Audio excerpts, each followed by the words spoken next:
Hello guys, welcome to my channel. ఈరోజు మనం home made paper soap ఎలా చేయాలో చెప్తాను, చూడండి.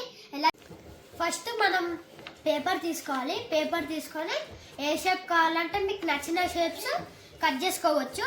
నేనైతే స్టాండింగ్ లైన్ షేప్స్ని కట్ చేస్తున్నాను.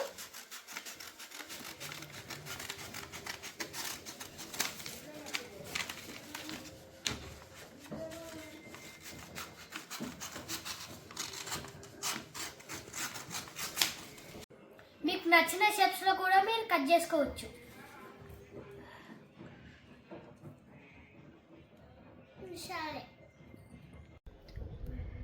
ఇలా మీకు నచ్చిన ఏదైనా ఒక షాంపూ తీసుకొని ప్లేట్లో వేయాలి.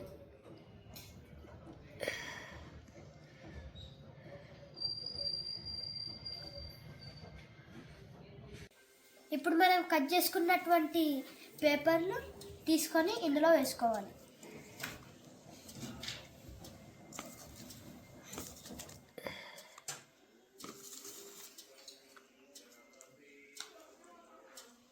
మేము ఎండలో పెట్టాము. ఎండలో పెడితే డ్రై అయ్యాయి.